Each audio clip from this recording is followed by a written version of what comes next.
mama. You're gonna learn. Patrice, I can't stare at you. I can't stand you either, Miss Benjamin. I found it. Ooh, Lord have mercy. Here we go. All them cat juices. D1.5. D1.5. I'm gonna. This cat got some nice back muscles. Yeah. Here we go. Do not leave. Hold your voices down. Oh yeah, this cat is two excellent cats. Something went wrong over there. Okay, now remember the clavotrapezius. We recognize it first from the ventral view. Can you see it, Alex? We recognize it from that view. Remember? And this one had huge clavotrapezius. Remember? We saw it right here. That's that muscle right there. And when we turn it, when we expose the dorsal, this is the dorsal aspect, right? Clarice or Bracharial. I'm right here. Paulette. Okay, now, when you expose it from the dorsal view, this is what it looks like. You can actually see it. It starts from the frontal bone and it comes all the way down and it comes there. It helps the cat elevate its neck because it doesn't have a clavicle. So here, this is what the clavotrapezius, here it is right there. It extends right there and it stops right there. See it? Clavotrapezius from the dorsal aspect. Anterior dorsal. Remember, this is dorsal, but from here, this is anterior dorsal. And this is what? Posterior dorsal. Okay? So now, you got three traps. You got the clavotrapezius. You got the acromiotrapezius associated with the chromion of the scapula. And then you have the spinal trapezius. It attaches to the spine of the scapula. Okay? But they all originate from the vertebrae. So we've already identified the clavotrapezius, right? Now, here's the acromiotrapezius. And Brittany, why don't you read the description of the acromiotrapezius? It's the second one. And see, this is the cat's scapula right here. What page? It's wait, go back. I'm sorry, no, go back. Go back to where we were studying the abdominal muscles. Right here. Yeah, acromiotrapezius. A large, thin, nearly square muscle easily identified by its aponeurosis, which passes over the vertebral border of the scapula. There it is. This is the vertebral border. It's like the medial border in the humans. And it's a nearly square-shaped muscle. You see it? Nearly square-shaped muscle. It's just beneath the clavotrapezius. It's number 2 in line. Okay, you see it? Nearly square-shaped muscle attaches to the vertebral border. Then we have the last one. It's called the spinal trapezius, and it's triangular shaped. See it? See the triangle? See it? It's triangular shaped. There it is. This one kind of got holes punched in it, but it's still triangular shaped. Let's read the description of the spinal trapezius. Runs from the thoracic vertebrae to the scapular spine. This is the most posterior of the trapezius muscles in the cat. There it is. It's the most posterior. It's number 3. You see it? So let's go. Let's do them in order, starting from the most posterior to the most anterior. What is this one? Spinal trapezius, and then the acromiotrapezius, and then the clavotrapezius. Okay. Now the traps are in your back. Now we're going to move over to the muscles of the arm. This is the humerus. These are the deltoids.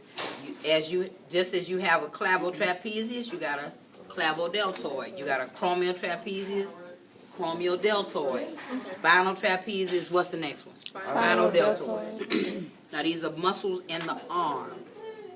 Deltoids in the arm. Now check this out. You got to look at this one now. It's kind of cool. Remember, the cat doesn't have a clavicle, but as the muscles are developing, the clavotrapezius comes here and it stops about right there. You see it? It stops like right here at the tip of the shoulder. You see it? Then it continues to develop and it inserts at the distal end of the humerus. Then it becomes the clavodeltoid. You see it? It's always the first one. You see it? Clavotrapezius, clavodeltoid. So what you think is next? A acromiodeltoid. Here's the acromiodeltoid. Just underneath it. Right here. Okay. See it? Kind of shiny. They say it's triangular shape. Here it is right here. Smaller right here. See it? There it is right there. Just underneath the clavodeltoid. You see it? Okay. And then what you think is next? Spinal deltoid. There it is right there. Nice and clean. There's the spinal deltoid right there. And on this cat is huge. Look at the size of its spinal deltoid. It's humongous. That's the spinal deltoid. Spinal deltoid. What's next? Acromiodeltoid. Alice, you looking at it? Acromiodeltoid, and then the clavodeltoid. Let's move to the traps. What we got here? Come on. Clavotrapezius, the square-shaped one. Acromiotrapezius, triangular shape. Spinal trapezius. Very good. Now, let's move over to the D1 point. This one here. Deep muscles of the back. They call this the thorax in the cat and in the humans. So let's do it like this. It look like the cat's praying. I say, oh Lord. Y'all notice everything.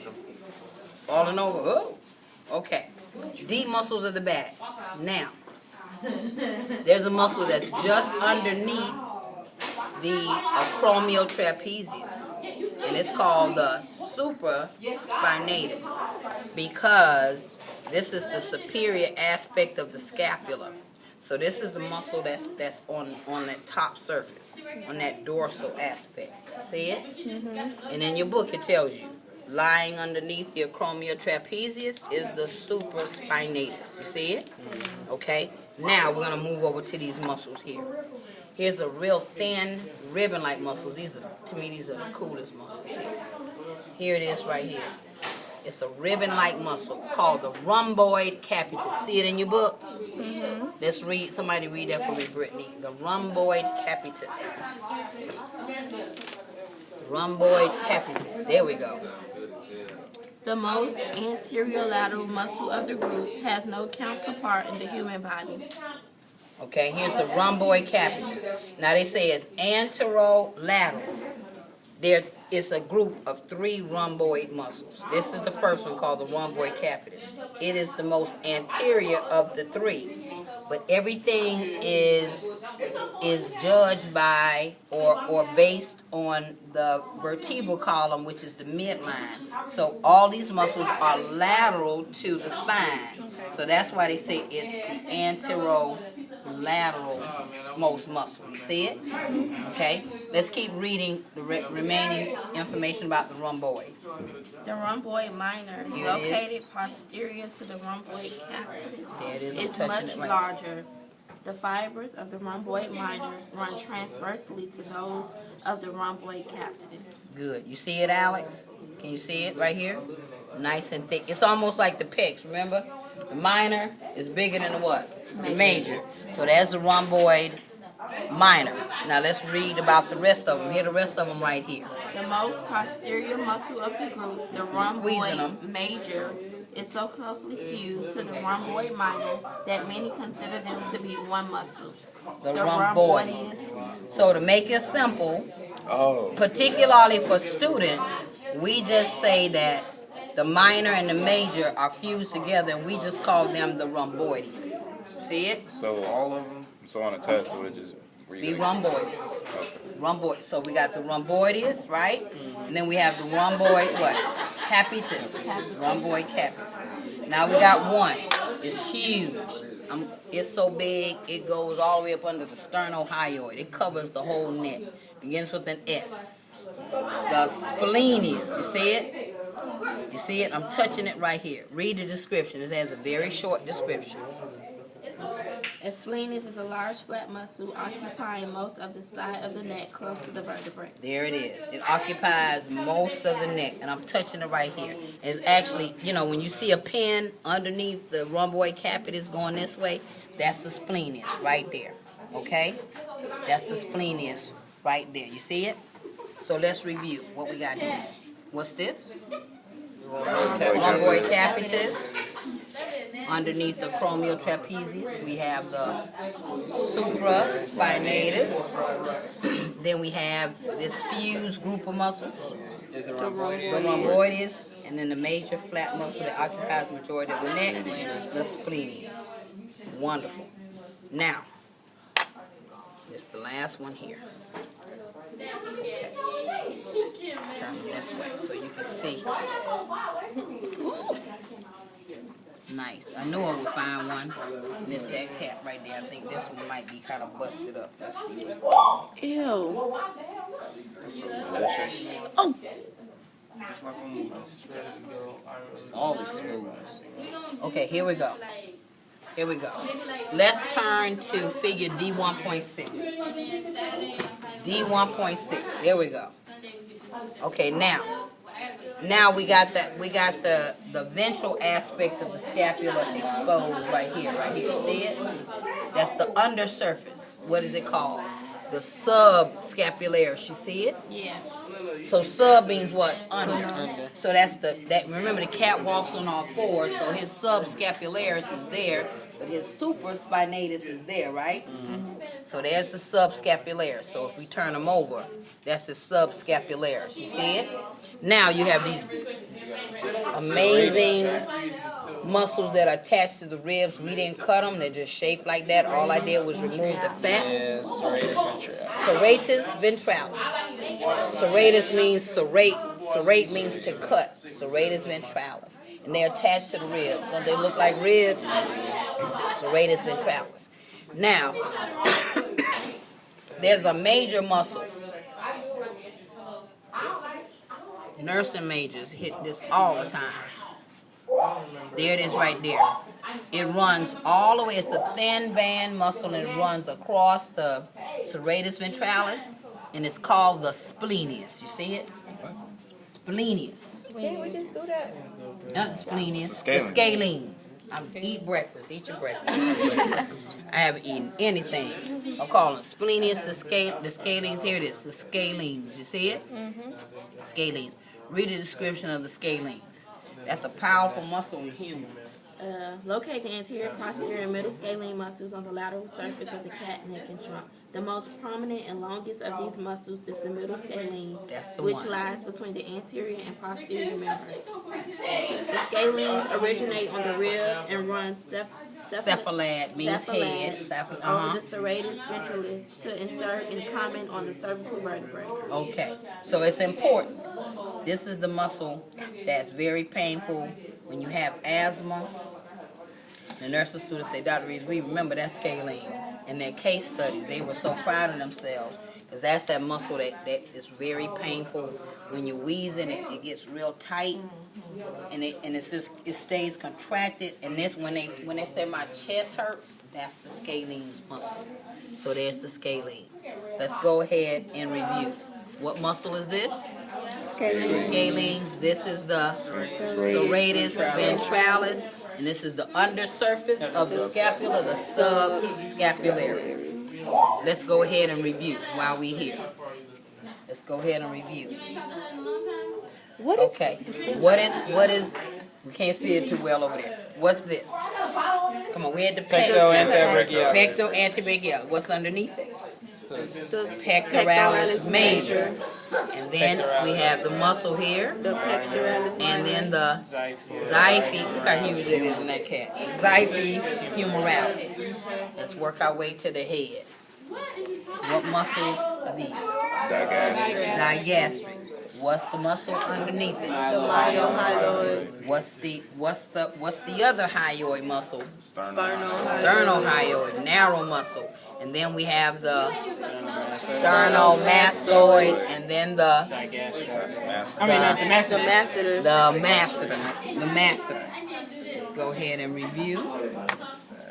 Let's do the back. We'll do the traps, and then the deltoid. Oh my God. Yeah. I don't know. Dr. McCullough, we trying to figure out who's cutting these cats up. See, they turn them into AP2 casts, and they're not supposed to have all of that exposed. Somebody did it. And they're being real quiet about it, too. Okay, let's go ahead. Oh, I'm sorry. I don't need to go deep. We did deep. Okay, now, here we go. Let's do the trap muscles. What muscle is this? Clavotrapezius. Huh? Clavotrapezius. Clavotrapezius, right? That's a This one here. flap? Clavo, it's a muscle. It's a muscle. Clavotrapezius. What trap is this one? Triangular. That's the spinous. Spinal trapezius. And the square shaped one? Somebody cut that one. The acromial trapezius. So what's this one? Spinal trapezius. This one? Acromial trapezius. And this one is? Clavo trapezius. Okay, no, clavotrapezius, right there. Now, the deltoids. What deltoid is this one? The spinal. Spinal deltoid. Acromial. And And the the clavo. very good. Go wash up. Y'all saw that juice? That be her slinging all that juice.